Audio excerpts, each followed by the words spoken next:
Hi Patreon members, Joe here. Obviously it's not going to be anybody else, is it? I am doing the video. I'm doing a little demo of one of the questions in the Q&A the other week was, is there any chance that you can create a rolag that is a mystery rolag, i.e. the main colour that you see, well, there's a hidden colour inside the rolag that you don't see when you're processing it? And I've tried. I'll show you what I've done and trying to think of how it'd be possible, but I'll talk you through. So there's yellow in there and it's on a grey merino, so I've used a mix of these fibres. So I've used a grey merino, okay, and I've got this in there, so that's really bold, so you wouldn't be able to tell that there's that much yellow inside that rolag. And then there's this in there as well, which is a mixed blend. So what I'll do is I'll show you the theory that I came up with and my thoughts behind it, and then I'll do a little discussion as to whether I think it's possible. Who knows? But we'll do this. And then I've also, one of the other questions is, can you show how to use a diz on a blending board?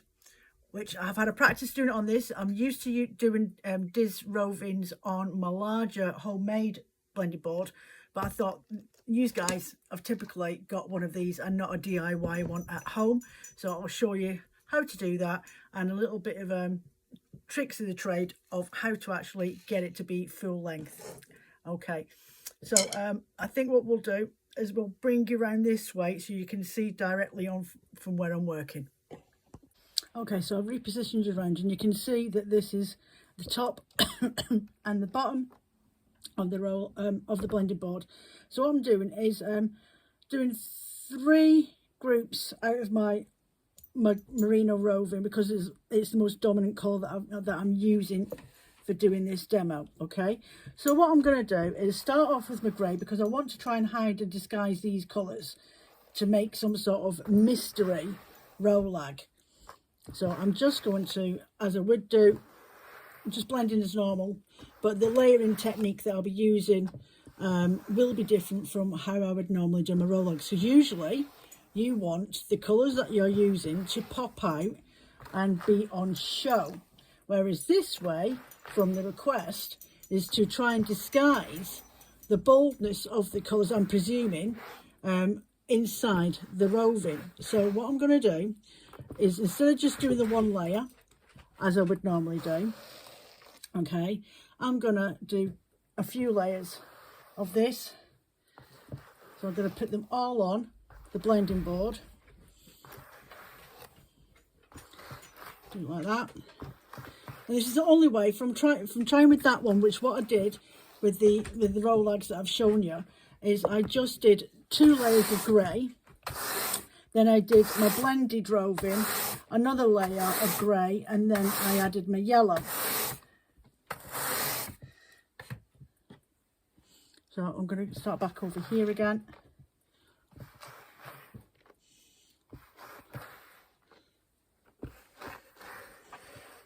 Okay, so put that on there, fill in any gaps that I might have missed.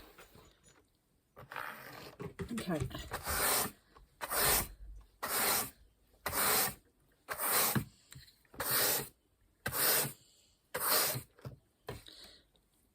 And again, get me last piece of grey roving, and I'm going to blend that all the way along the blending board.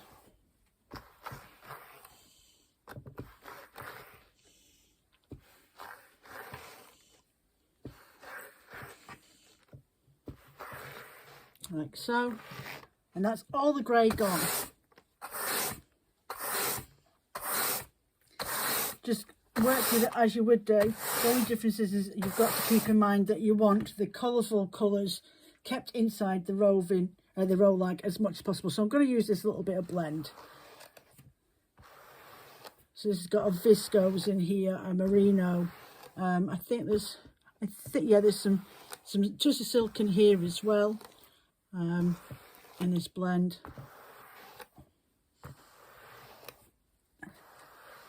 Okay.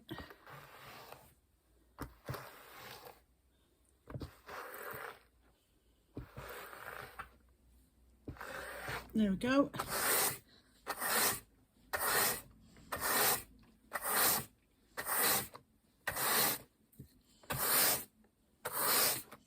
And now I'm going to go in with this yellow. I'm just going to split it so I've not got a massive piece to work with. Sometimes it's just easy to work with a smaller section a bit at a time. Mostly you've got control of the staple length of the fibres. If I was working with that full length, sometimes I find that they come out in big clumps and then I have to pick them out. So if you just work with a smaller section, it means that you've got more control over your roving.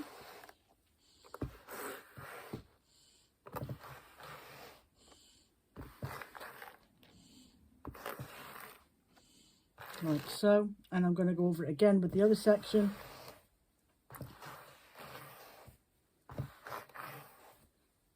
This has got silver Angelina in this blend. It's really pretty.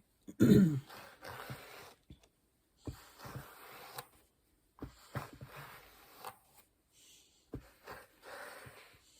we go.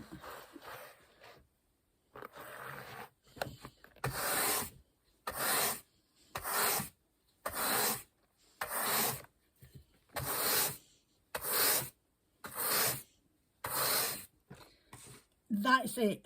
Okay, so all the grey on the base layers, on the first lot of layering that I put on there until it's all gone, and then I put the colours that I want to try and hide on the last bit. Okay, then get my dowels as I would do normally.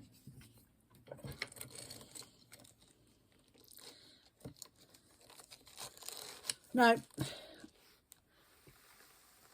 you're still going to draft, and I'm just going to, that section will do like that.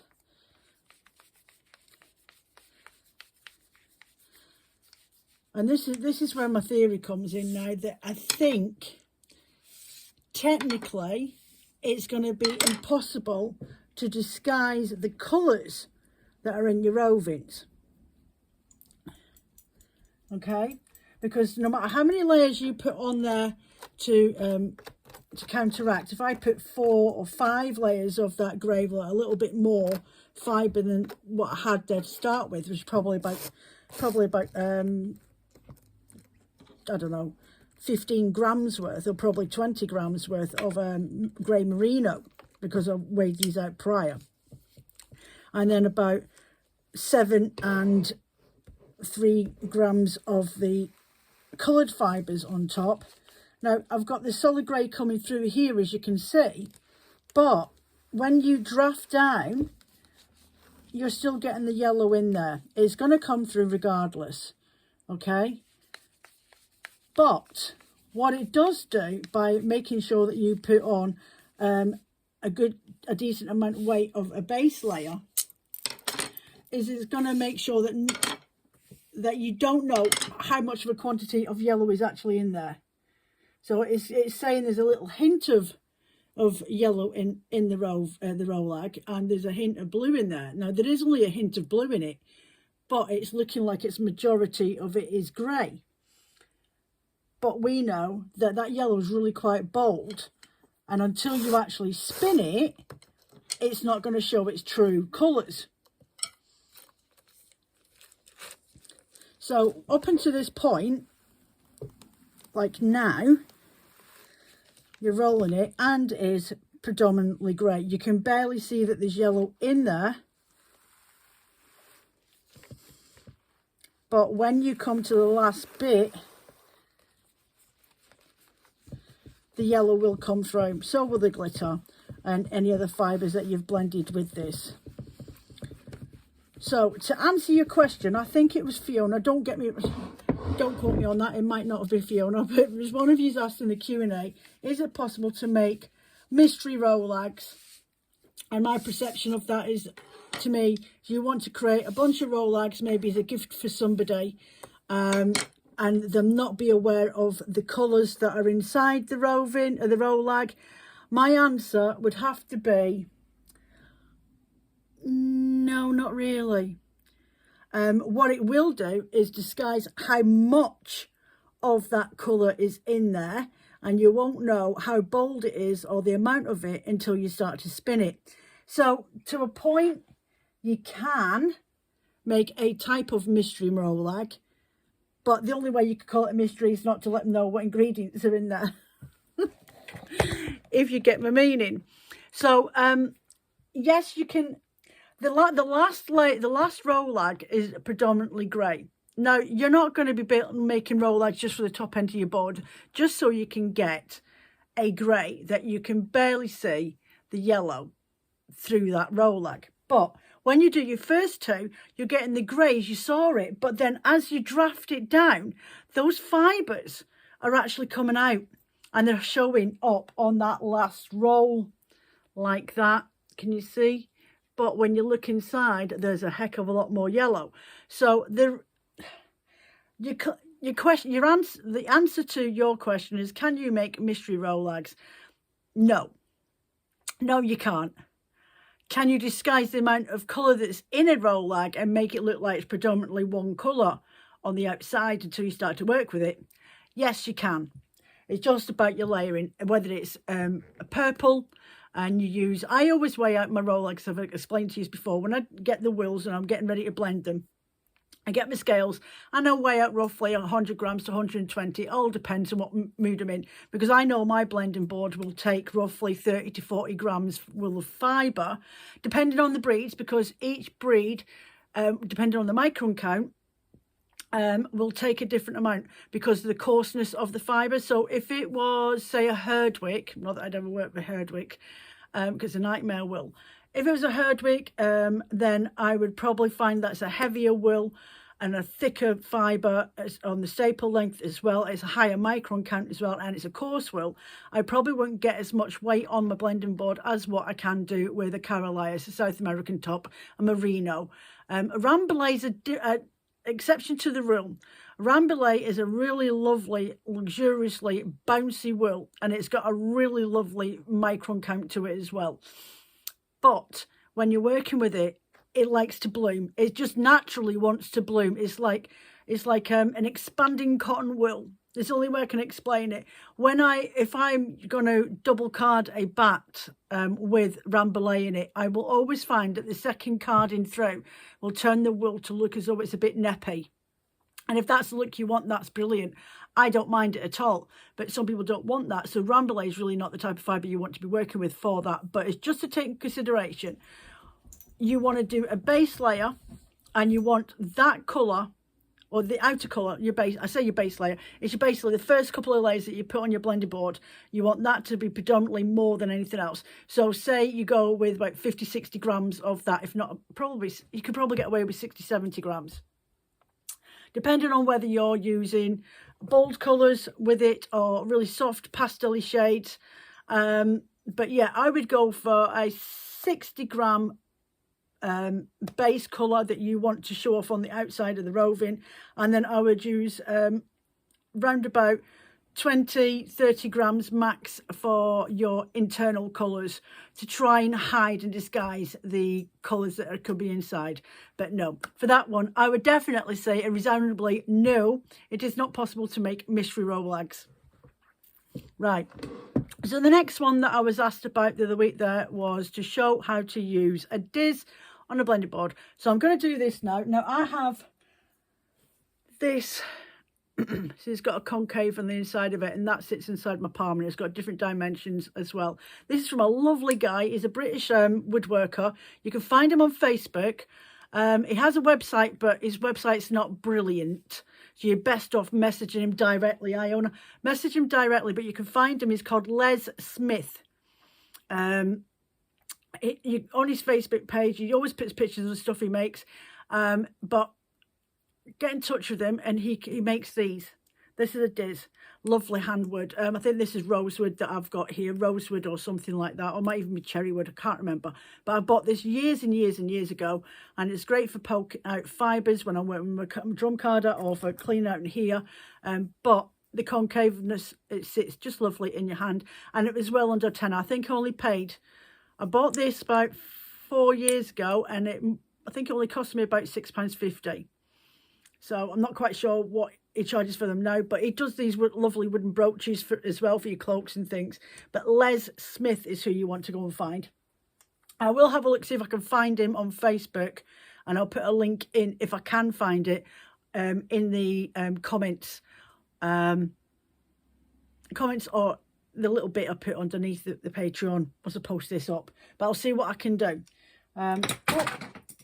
Yeah, didn't mean to drop that. Right, so I'm just going to get you settled down and sorted. I'll grab my diz off the floor and we will blend the board back up using the exact same fibres, and I will show you how to diz.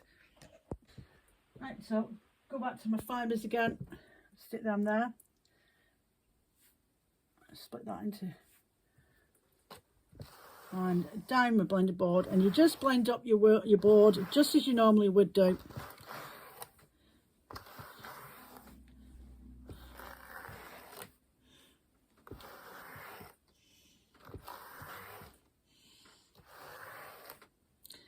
There we go, just drag those fibres down, making sure that you don't get big clumps.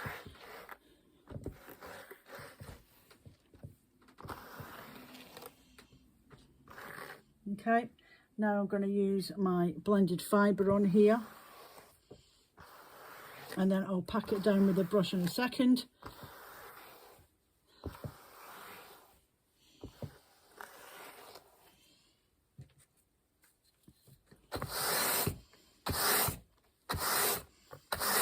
Now, when you're dizzing this board off, I don't think it really makes any difference which way you blend the fibres, because they're all going to come off randomly because of the way that you have to pull the fibres to gather up from the bottom at the top. But I'll show you in a second.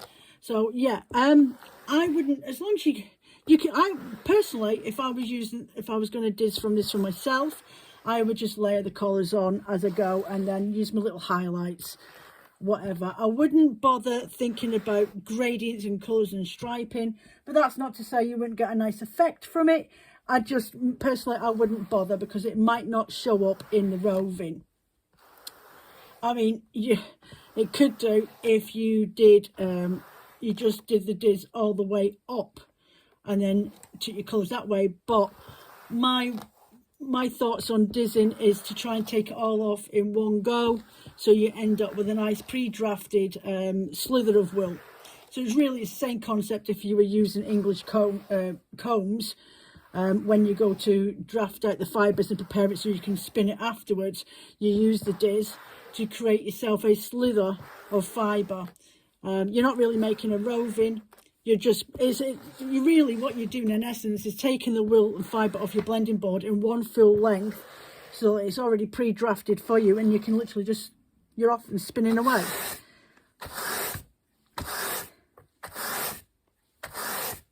If you had a large hackle, I've seen demonstrations where the layering's done on it, and that's what I'm meaning. Yeah, that's what I'm thinking about, is when you see the videos online, of people using hackles, they put a layer on. So maybe say they do a rainbow layer, they use pastels, and you've got pink, blue, green, aqua, yellow, and then white, and then in between that you've got loads of glitter. But that layering section on the hackle, that's what you want to do. So think of that in the reverse, but on your blending board. So just stick with colour layers all the way along. One layer, one layer, one layer, and then work from that. Because you can get some really lovely examples of the dizzed roving or sliver off a hackle as well. But I think if you just want to use something that's pre-drafted and you want to use your blending board for that effect, then just do what you want, experiment, play around with it. It's not something I do a lot of because I make sure that when I'm working with my art bats that my wools are properly blended together and not in big clumps. And then when I go to pre-draft it, i.e. my preparation method, then for me that's all the work I need to do. If I was using a hackle, I'm only using my hackle because I want to process fleece, medium to short staple length fleeces, that is, not the long ones. The long ones you would really want, I don't know, your long ones, I'd probably use a hackle actually, your long ones, but you can only get away with so much length, I think, on English combs. So I'm just waffling away while I play for time while I get this board blended up, because you've seen me do this loads of times. So I'm just getting around to my yellow now. I'm going to layer that on.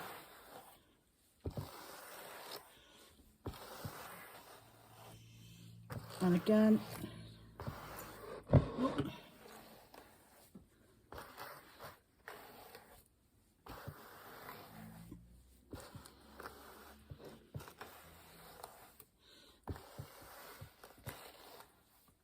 give that push down.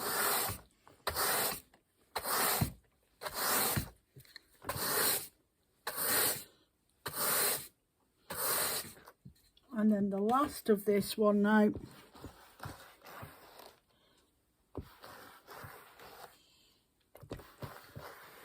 I mean, I could put more fibre onto this blending board in comparison to what I have to get a thicker slither or faux roving. I think it's probably the best way to describe it, because it's not a proper roving, it's just prepared fibre. Could put a bit more onto here. I've got loads of room on my tines, but as I'm only doing demonstration, and I probably won't use this afterwards, then I just want to show you a short, sweet, wee way of doing this. So here's all your ends down the bottom of your blender board. Now I tend to start over this side, and I just want to pull away some of that there for now, and I'm just going to gently pull down, not much, just a little bit, just so I can get some length, so I can twizzle that section there, just twisting it with my fingers, and then twist it all the way up till I get to the end of the fibre. And I just want to do a little loop. And the reason for that loop, you can use a crochet hook, but can Jo find a crochet hook when she really wants one? No. So what I'm going to do is just poke it through the hole on my diz, okay, and then there you go, that is in there. And I'm going to make sure that the concave, this side, I've done it wrong way around, that way, Jo, that way, there we go.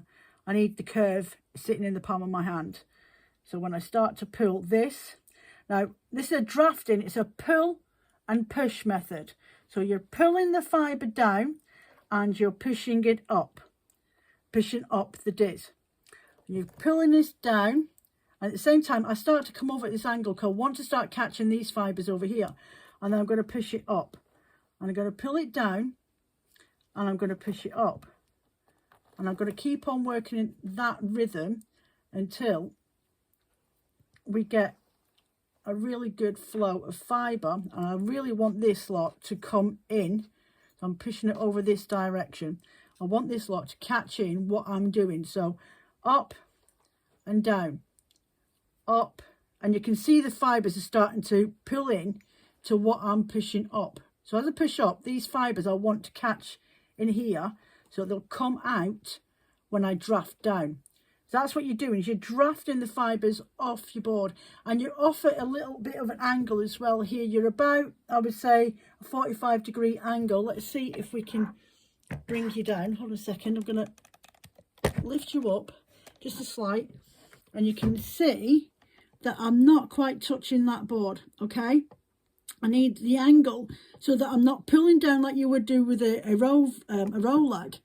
I need the angle there so I can get the fibres to come off the tines as I'm drafting down and pushing my diz up. Okay, sorry if you're sick, sorry about that. Right, so again, so I'm drafting down and I'm pinching with my fingers behind, and now I'm going to push up, and then I'm going to pull down. I'm going to hold that in my hand and then push up, and I'm going to keep doing that method. You see the fibres are catching, they curl around because they're catching in here, and again and again,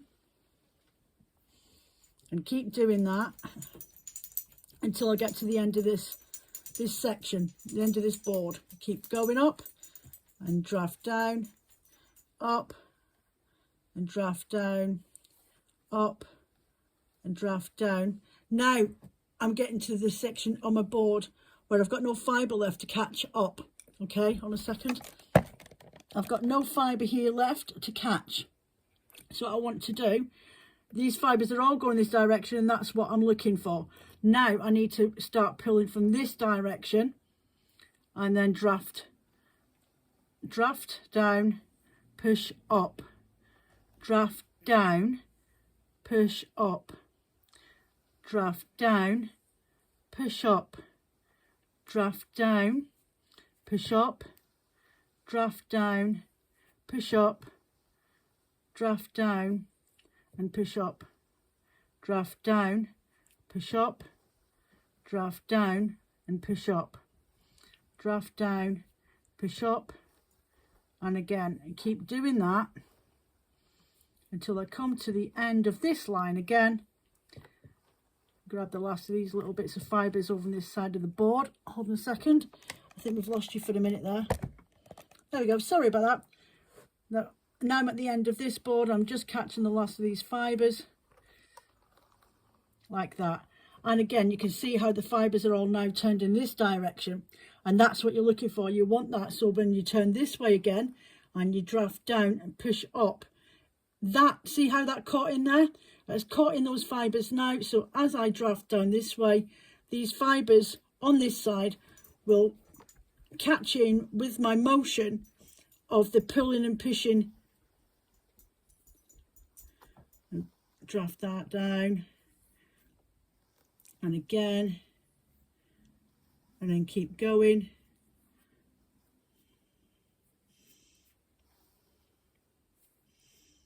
And keep going, get that last bit, and we start again. So I'm going to draft down and then come down at this angle.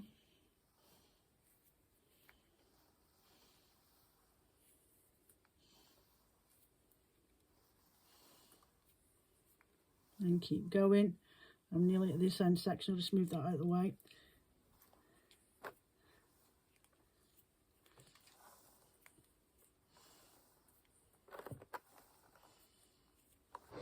Oh, pull that along and then turn my angle again and get the last of these fibres off the top here.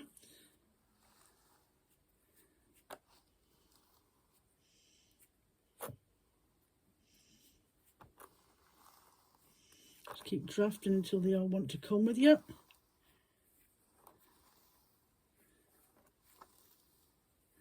And there we go.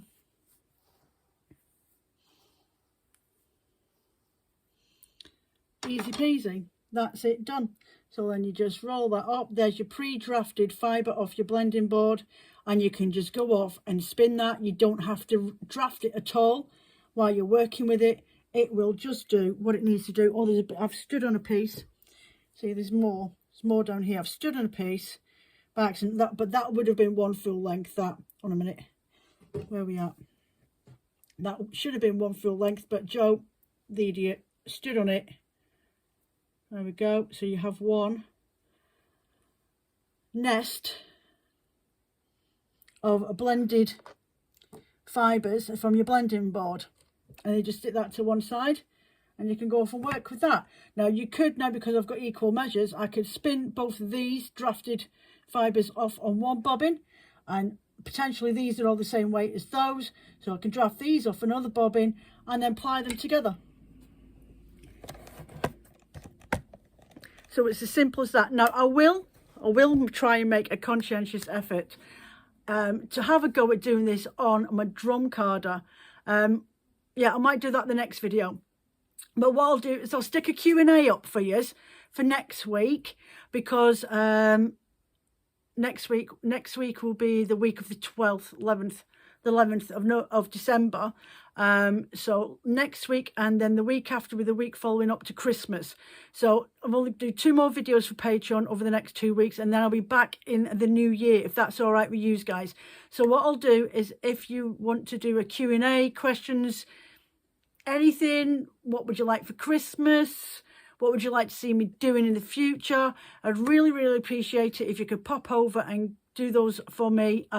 It'll be the Woolly Cottage logo that you'll see, and it'll have December Q&A on there, on the list of videos or questions or posts that I put up.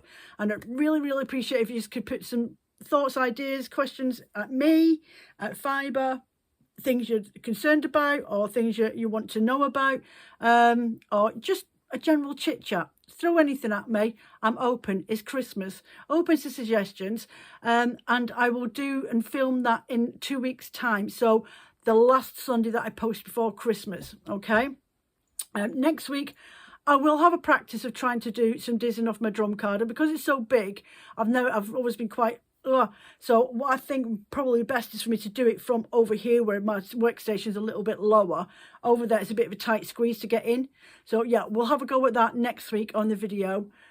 Just a short one, because I'll be getting ready to film my Christmas Advents 12 days of Advents as of next week. So I haven't got a lot of time to spare. I've been doing live chats over in YouTube, so you can come over and catch me over there. And I've just sent out subscribers newsletter for the last postal dates guaranteed for Christmas for overseas shipping as well.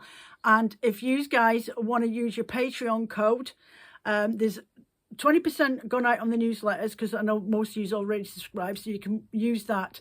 But if you're here on Patreon and you don't get my 20% code, just add your Patreon discount code to cart, and that'll be valid until next Friday at 20%. So you guys, apart from the subscribers, but because you guys support me quite a lot over the last nearly a year now, I've been doing Patreon from, I think it's since January, February last year, or this year. So it'll be a year next month that I've been doing Patreon for. So your Patreon code for the next week will be 20% off at cart, okay? And that's for all of you. So take advantage of that. I will be doing a sale in the new year. And yeah, so that's it. So your Patreon code will be 20% off from now until next Friday. But thank you very much for watching. Don't forget Q&A questions. I really appreciate it if we could just get a few more questions in there, and it makes for a better content, a better video when I do them. So thanks very much. I'm off now. Take care of yourselves, and I will speak to you soon.